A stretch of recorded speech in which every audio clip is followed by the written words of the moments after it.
All right, so this is how I determine a sales price for a book. This is how I determine a value for the book and why. And I don't expect everybody to follow what I do, but these are things to consider that you may not be considering when you're creating a buy price or a sales price. And so I go through this process with every book, and sometimes the books are what some people say are overpriced. But there's a rationale and a reasoning. So I just want to share it with people who are trying to figure out how to price their books. The grading guides are a guide, and I use many tools besides GPA. So I start with the book here. I enter it in CLZ. Obviously, I take a picture and I put it right to my CLZ app, and then I put in the the CGC number up there into the app, and I get to enjoy it. I get to enjoy it, look at it. It's a great looking book. It's not the most expensive book in the world. If I could get Bill to sign it, that would be huge. This was classic negative space, Bill Sienkiewicz art, just a real pretty cover. So I wanted to kind of go through the hows and whys I create a sales information. So here's CLZ, and I use the desktop, not the app, because it's a lot easier and there's, I think, a lot more functionality as well. So I start in value, and I have this template that I create. And over here on this template, I put down the type of book it is. I put down the key information, and that could be key comments that are from CGC. See right there, it says key comments. So key doesn't necessarily mean it's a key book, major or minor or whatever. It's the key information to know about it. So I put down, maybe I'll just go into it, and then I put down my little, I highlight the price. I give 10 cents off for cash, which is basically friends and family, Venmo, Zelly. I get a discount for cash, and then remind everyone that financing is available for the bigger books. And then I've recently started putting everything on social media. So I don't know if Facebook is going to dump me for this. They say no links, so I have to put a space between Facebook.space and then com, so that some of the groups don't see that as a link. So some of the groups will automatically boot my Facebook Marketplace ad with there's a link, and it might be against the rules of Facebook to put in a link. I'm not sure. And so I put in that space so it's not a connected link. Someone can figure it out. But this is just where I'm going into the future. I'm going to be on Whatnot. I'm going to be on TikTok. I'm going to be doing live videos. And I've already sold my first book on Whatnot. And then he ended up buying a bunch more directly from me. So this is everything I put together. I put it in the Grader Notes section. And so there's a number of headings I pull up. I pull up GPA. I've talked a lot about why I use GPA. I do eBay, and I do the search for the Moon Knight on eBay. I do the census. So this is the third website I use, the census for CGC. I use Key Collector for the key information, and I use My Comic Shop to look for prices. So let's just go through this, and I'll show you how I just put together a book. Obviously, I put the slab information in. I make sure the label information, white pages, it's the correct grade up here. So I double check all that, and I use this a lot. So if I sell something, I'll mark that sold. If it's a 9.8 signed book, I'll put that down here in storage bin, 9.8 signed. Obviously, put in a custom label if it's there, and there's your signed people. And then there's the purchase price. So you can see I purchased this for $101, fully shipped on July 2026. All right, so Moon Knight 2024, I go into key information, and it says negative space cover. Some of them say a classic cover. This doesn't say classic, it just says negative space cover. I think it's gorgeous, so I put down a gorgeous Bill Sienkiewicz negative space cover. What I also noted when I was looking at this book is there is no UPC label or direct label. And there's not a lot of books in the 80s that I've found that have no direct or no UPC. I think they were trying something out for 1-2 months, and then they stopped doing it. So I think that's kind of an anomaly to find a book in the 80s with no direct or UPC logo. So I just make a note. I don't know if it's worth anything, but it might be in the future. And then it says in Key Collector, Scarlet Appearance. So I just, no. Then it says, I looked over at the CGC, what is it called? Census, and it says Scarlet Appearance. I don't know who that is, but I copy that over there. Scarlet Appearance. I put the artist, Doug, Bill, and I just copy that directly off of here. So I do a lot of copy paste to make it easy. I copy paste here, I copy paste here, and then I have the majority. And then what I do is I go into some census information. So under personal, that's when I put in the GPA information, how many have sold on GPA, the census, how many are out there, and if it's signed, I tell exactly how many signed with that signature. I put in my comic shop price, eBay price, and then what my sales price is. And so we started looking on here. I go to CGC, and I see there's 102 and 7. So I don't try to analyze it. I just copy 102 and 7. I go back over here, and I put 102 blue and 7 yellow labels. Then I go to GPA. 129 last sale, 119 90-day average. So I just put that in. You can see the 90-day average is 119, but the 12-month average is 140.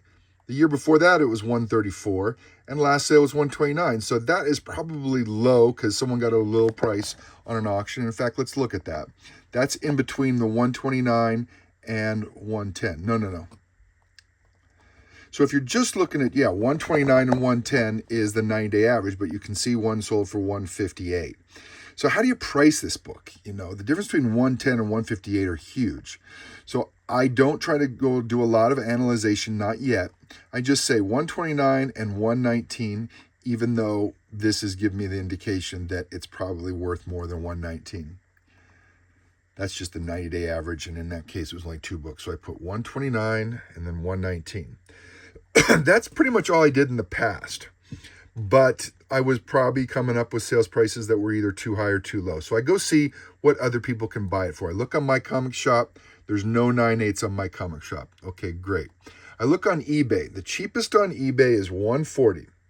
But you can't say that I'm going to sell it for 140 because I don't care what the past sales price is. Someone could have bought it for 110. The cheapest anybody in the world is willing to sell this for on eBay is 140. And I do the math. I do 140 plus the 15, which is 155, and I add in 6% tax. Everybody has to pay tax except for states that have no sales tax. People overseas have to pay tax. Most likely they're paying 8 to 10%. I only add in 6% because that's where I live at 6%, and it's a lower estimate, so I want to be on the lower side. So for anybody to go out and buy this book right now, they're going to pay $164 fully shipped. So I make a note of that. Cheapest available is $164 shipped. And then I come up with a price, a little bit cheaper than that. So my sales price is $155 shipped, and this is just a note to me, but that means $155 shipped PayPal goods and services. So what I do is I say my price, PayPal goods and services. Up here, I put in $150 and I add $5 for shipping. If it's an under a $200 book, I only put in $5 for shipping. There's a whole rationale about why I do that. Why does that matter what your value is? Well, I picked a flat $5 rate for shipping because that's what it cost me to send one slab. It's about $5, fully insured. All these people doing 10, 15, 20, they just don't know what they're doing. And if you are one of those sellers, then figure it out and find a way to send it cheaper. So if you can't, then that's okay. Then you can adjust this. You could say my value is, $135, and you could estimate 15 for shipping. But this is what I put in before shipping. So $150 before shipping. And then over here, you can see it's $155 fully shipped. That's PayPal goods and services. 10% off for cash. So $155 minus 15, you're looking at about $140 shipped PayPal friends and family. And frankly, $140 shipped PayPal friends and family is not bad because that $129, that was not $129. That added tax, which is not included in these numbers, and shipping, which in many cases is not included. With eBay, it's included, but with all the auction houses, it's not included in that. So you have to add 15 for shipping. You have to add the 6% tax. So what I'm selling it for is lower at $140. Friends and family is lower than the last sale and much lower than earlier this year. This is just the mental process I go through to figure out the sales price. Now over here, I also will write down how many recorded sales on GPA. So that'll tell me rarity. This isn't that rare. You can see, once you get up into the 30s, 20s, it's not rare unless it's a really expensive book. So this is not that expensive a book, so I'm not even going to bother marking down how rare it is. So I'm going to go back over here. So I use that information. Someone else can go out and buy it for $164 right now. I'll be selling it for $140 shipped to my friends and family, that clients that trust me, and $155 shipped PayPal goods and services. Now, when I go on Whatnot, they add 10%. When I go on eBay, they add 15%. So I will add 10% to this price on Whatnot. So another $15. So that would be $170 shipped on Whatnot.